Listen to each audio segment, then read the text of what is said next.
7. A tendência do subconsciente é para a vida.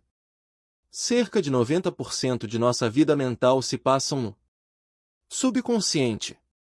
Assim, os homens e mulheres que deixam de utilizar-se desse poder maravilhoso vivem dentro de estreitos limites.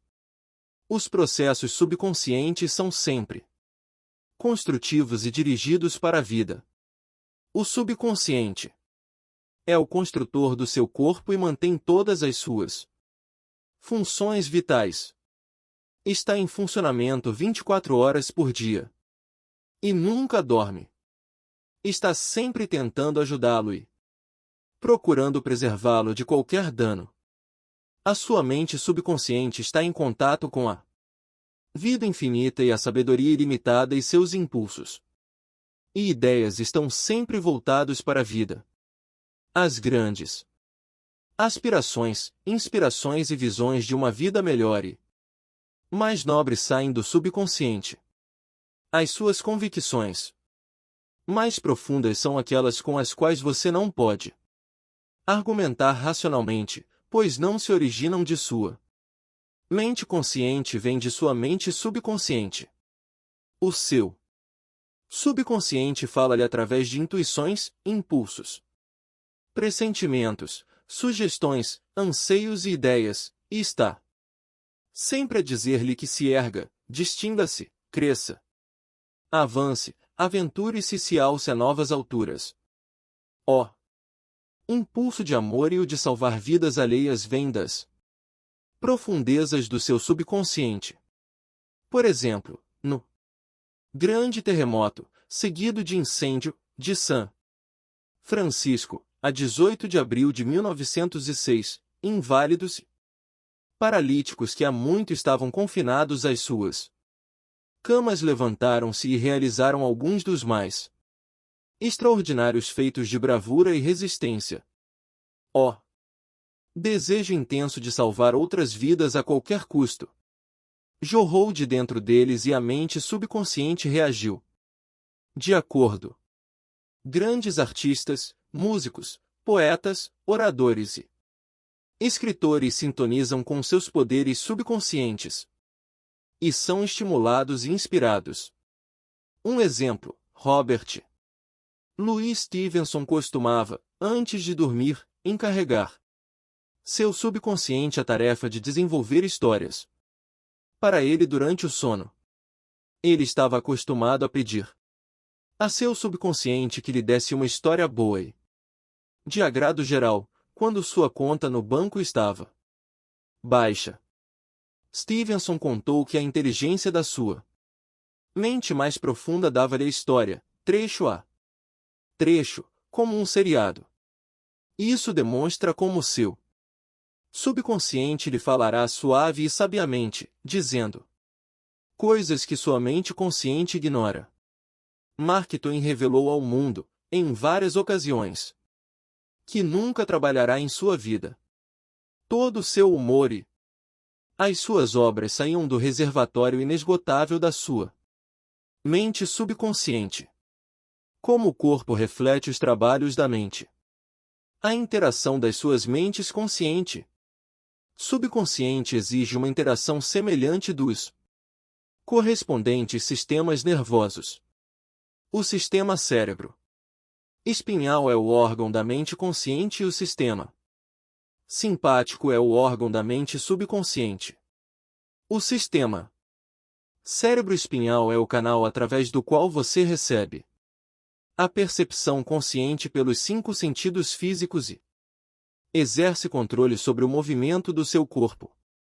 Esse sistema possui seus nervos no cérebro e é o canal da sua ação mental volitiva e consciente. O sistema simpático, algumas vezes chamado de sistema nervoso involuntário, possui o seu centro numa massa ganglionar localizada atrás do estômago e conhecida como plexo solar, ao qual se chama algumas vezes de cérebro abdominal. O canal daquela ação mental que sustenta inconscientemente as funções vitais do corpo. Os dois sistemas podem trabalhar separadamente ou em sincronia. O juiz Thomas Trovard, em seu livro As Conferências de Edimburgo sobre Ciência Mental, diz: o nervo vago deixa a região do cérebro como uma parte do sistema voluntário e através dele controlamos os órgãos vocais. Mais adiante passa pelo tórax e envia ramificações para o coração e os pulmões. Finalmente, passando pelo diafragma, perde a camada externa que distingue com os nervos do sistema simpático, formando assim um elo de ligação entre os dois e fazendo do homem, fisicamente, uma entidade única. De maneira semelhante, diferentes áreas do cérebro indicam sua ligação com as atividades objetivas e subjetivas da mente. De modo geral, podemos indicar a parte frontal do cérebro como relacionada com as atividades objetivas e a parte posterior às atividades subjetivas, enquanto a parte intermediária partilha de ambas as características. De uma maneira mais simples, podemos situar a interação física e mental ao compreendermos que a mente consciente se apossa de uma ideia que induz uma vibração correspondente no sistema voluntário de nervos. Isso, por sua vez, provoca uma corrente similar a ser gerada no sistema involuntário de nervos, passando assim a ideia para o subconsciente, que é o meio criador. É dessa maneira que seus pensamentos se transformam em realidade. Cada pensamento acalentado por sua mente consciente e aceito como verdadeiro é enviado por seu cérebro ao plexo solar, o cérebro da sua mente subconsciente, para transformar-se em sua própria carne e ser trazido ao seu mundo como uma realidade. Há uma inteligência que vela por nosso corpo. Quando você estuda o sistema celular e a estrutura dos órgãos, como os olhos, os ouvidos, o coração, o fígado, a vesícula, etc. Toma conhecimento de que consistem de grupos de células que formam um grupo de inteligência, por meio do qual funcionam juntos e são capazes de aceitar ordens e executá-las em função dedutiva. Há uma sugestão da mente dominadora, a mente consciente. Um estudo cuidadoso do organismo celular indica-lhe o que ocorre no complexo do seu corpo. Embora o organismo monocelular não possua órgãos, ainda assim dá provas da ação e reação mentais, desempenhando as funções básicas de movimento, alimentação, assimilação e eliminação. Muitos dizem que há uma inteligência que toma conta de nosso corpo, se nós o deixarmos entregue a si mesmo. Isso é verdade, mas a dificuldade é que a mente consciente sempre interfere com suas evidências dos 5 sentidos, baseadas nas aparências exteriores, trazendo a influência de falsas crenças, temores e simples opiniões. Quando medo, falsas crenças e padrões negativos são registrados em nossa mente subconsciente, através de condicionamento psicológico, emocional, não há outro caminho aberto à mente subconsciente que não agir de acordo com as especificações que lhe foram apresentadas. O subconsciente trabalha permanentemente pelo bem comum. O ser subjetivo que há dentro de você trabalha permanentemente pelo bem comum, refletindo um princípio inato de harmonia que há por trás de todas as coisas. O seu subconsciente possui sua vontade própria e é, em si mesmo, uma coisa bastante real e de dia e noite, quer você atue sobre ele ou não. É o construtor de seu corpo, mas você não pode vê-lo, ouvi-lo ou senti-lo enquanto trabalha, pois se trata de um processo silencioso. Seu subconsciente possui vida própria e está sempre voltado para a harmonia, saúde e paz. Esta é a sua norma divina, procurando expressar-se através de você em todas as ocasiões. Como o homem interfere com o princípio inato da harmonia? Para pensar correta e cientificamente, devemos conhecer a verdade. Conhecer a verdade é estar em harmonia com a infinita inteligência e o poder do seu subconsciente, que está sempre voltado para a vida. Cada pensamento ou ato que não é harmonioso, seja por ignorância ou intencionalmente, resultará em discórdia e limitações de toda espécie. Os cientistas já constataram que construímos um novo corpo de 11 em 11 meses, portanto, do ponto de vista físico, temos realmente apenas 11 meses de idade. Se você constrói um corpo imperfeito, com pensamentos de medo, raiva, ciúme e má vontade, o único responsável será você mesmo. Você é a soma total de todos os seus pensamentos. Mas você pode evitar os pensamentos e imagens negativas. O caminho para libertar-se da escuridão é a luz, o meio de superar o frio é o calor, a maneira de suprimir os pensamentos negativos é substituí-los por bons pensamentos. Procure o bem, e o mal desaparecerá. Porque é normal ter saúde e vitalidade e ser forte. A doença é uma normalidade. A criança normal vem ao mundo com saúde perfeita. Todos os seus órgãos funcionando normalmente. Esse é o estado normal, e deveríamos permanecer pela vida fora com saúde e vitalidade. O instinto de conservação é o mais forte instinto da natureza humana, constituindo uma verdade poderosa, sempre presente e constantemente em ação, inerente à própria natureza humana. É óbvio, portanto, que todos os nossos pensamentos, ideias e crenças devem possuir força maior quando estão em harmonia com o princípio da vida inato que há em nós e que está sempre procurando preservar-nos e proteger-nos. Por isso é que as condições normais podem ser restauradas com maior facilidade e certeza do que podem ser induzidas às condições anormais. É anormal estar doente, significa simplesmente que você está indo contra a corrente da vida e pensando negativamente. A lei da vida é a lei do desenvolvimento. Toda a natureza testemunha o funcionamento dessa lei, expressando-se, silenciosa e constantemente, através da lei do crescimento. Onde há desenvolvimento, deve haver vida, onde há vida, deve haver harmonia, e onde há harmonia, deve haver saúde perfeita. Se seu pensamento está em harmonia com o princípio criador do seu subconsciente, você está sintonizado com o princípio inato da harmonia.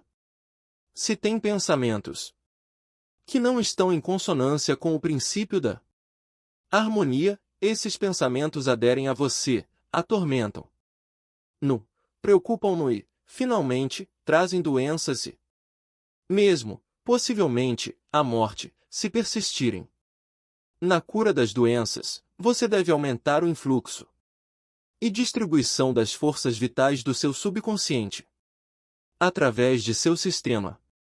Isso pode ser realizado com a eliminação dos pensamentos de medo, ansiedade, ciúme, ódio e todos os outros pensamentos destrutivos que tendem a arrebentar e destruir seus nervos e glândulas.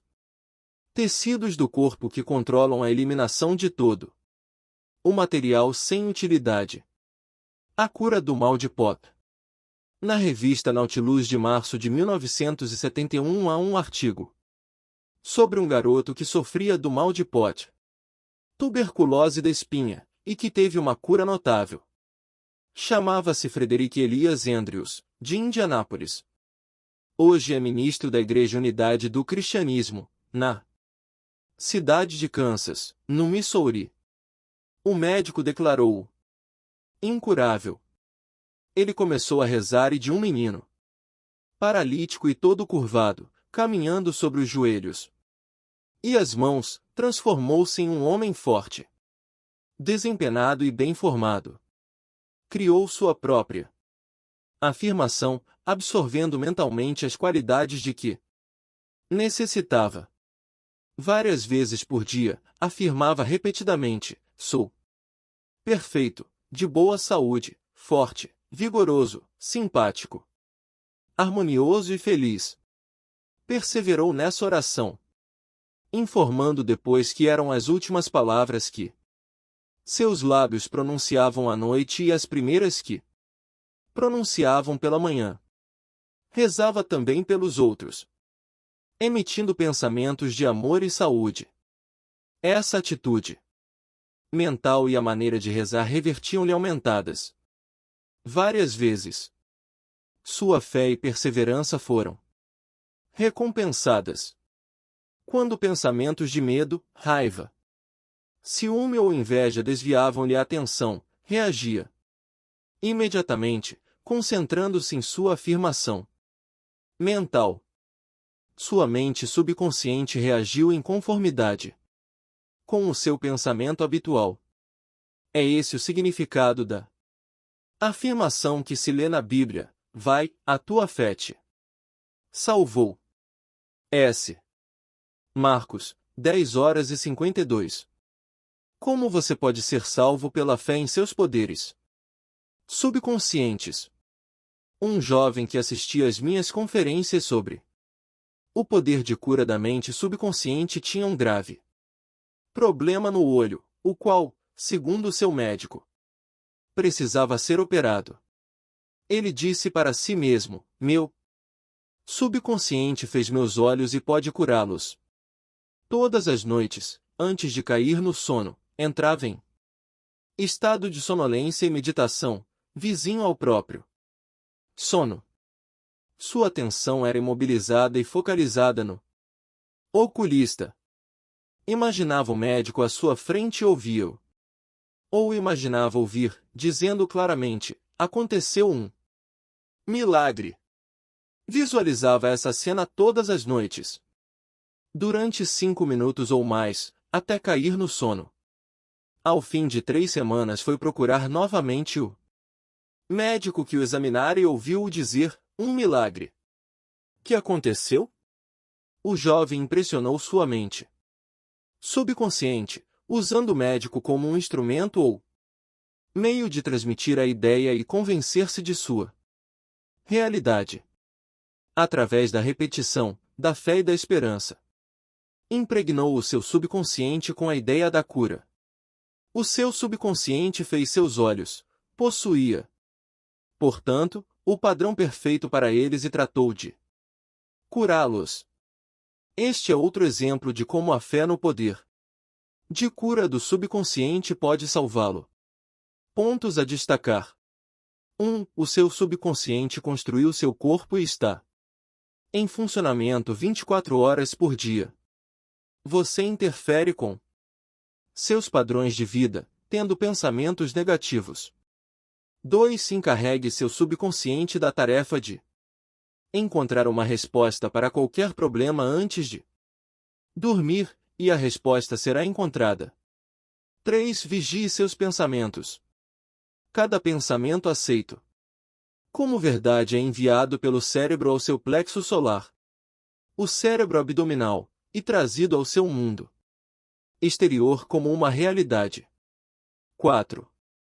Saiba que você pode reconstruir-se, dando ao seu subconsciente novas impressões. 5. A tendência do subconsciente é sempre para a vida. Seu trabalho é com a mente consciente. Alimente o subconsciente com premissas verdadeiras.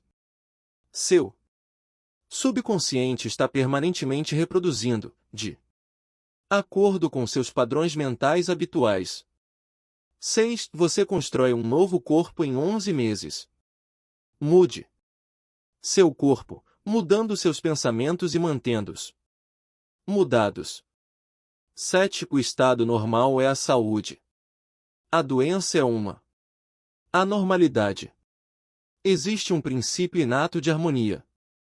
8 pensamentos de ciúmes, medo, preocupação e ansiedade arrebentam e destroem seus nervos, glândulas, trazendo doenças mentais e físicas de toda espécie. 9. O que você afirma conscientemente sente como verdadeiro manifestar-se-á em sua mente, corpo e vida externa. Afirme o bem e passe a gozar a alegria de viver.